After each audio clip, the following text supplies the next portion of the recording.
बताइए। તો વાત કરીએ ગીર સોમનાથની તો ગીર સોમનાથના સૂત્રાપાડામાં કરોડો રૂપિયાના ખર્ચે નિર્માણ પામી રહેલા જેટીના કામમાં ભ્રષ્ટાચાર થતા હોવાની સૂત્રાપાડા નગરપાલિકા પ્રમુખે ઉચ્ચ કક્ષાએ રજૂઆત કરી છે। આ સાથે જ ખૂબ જ મોટા પ્રમાણમાં પ્રદૂષણ થતું હોવાની પણ રજૂઆત કરી છે। ત્યારે વારંવાર સૂત્રાપાડા જેટીના કામમાં ભ્રષ્ટાચારની ફરિયાદો ઉઠી રહી છે, ત્યારે યોગ્ય તપાસ કરવામાં આવે તેવી માંગ ઉઠી છે। ત્યારે સૂત્રાપાડા જેટીના કામમાં ભ્રષ્ટાચાર બાબતે નગરપાલિકાના પ્રમુખે ગુજરાત પોલ્યુશન કંટ્રોલ બોર્ડ, મામલતદાર સૂત્રાપાડા, મત્સ્ય ઉદ્યોગ કચેરી સહિતના વિભાગોને વારંવાર રજૂઆતો કરવા છતાં પણ યોગ્ય તપાસ થતી નથી। ત્યારે એસોસિએટ પ્રાઇવેટ લિમિટેડ દ્વારા જેટીના કામમાં ભ્રષ્ટાચાર કરવામાં આવી રહ્યો છે। જો યોગ્ય તપાસ થાય તો જેટીમાં મોટું કૌભાંડ પણ બહાર આવી શકે છે।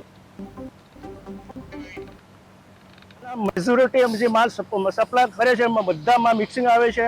માલ પરફેક્ટ જે આપણે જોઈએ છે ગુણવત્તાવાળું તે પૂરતા પ્રમાણ છે નહીં। ટેટાફોલ છે, સંપ છે, બધામાં મેજોરિટી તમે જોઈ શકો છો અડધા ફાટેલા છે, અડધા તૂટેલા છે। મટીરિયલમાં પૂરી ગુણવત્તા નથી, મોટા પ્રમાણમાં ભ્રષ્ટાચાર થાય।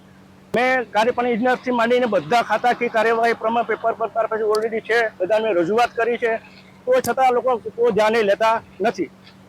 મેં ગુજરાત મેરીટાઈમ બોર્ડને કર્યું છે, કાર્યપાલક એન્જિનિયરને કર્યું છે, કલેક્ટર સાહેબને, મામલતદાર સાહેબને, બધા ખાતાકીય કાર્યવાહી મેં પૂર્ણ કરી છે। મારે તમામ કાગળો મારા પાસે હાલમાં પડ્યા છે, હજી કોઈ તપાસ થઈ છે નહીં। હાલ ઉપર તમે આવ્યા છે, થર્ડ ઉપર કોઈ મેરીટાઈમ બોર્ડના કોઈ અધિકારી ના, અહીંયા કોઈ મેરીટાઈમ બોર્ડના એક પણ અધિકારીઓ હાજરમાં છે નહીં। અને આ મેજોરિટી જે માલ સપ્લાય કરે છે એમાં બધામાં મિક્સિંગ આવે છે, માલ પરફેક્ટ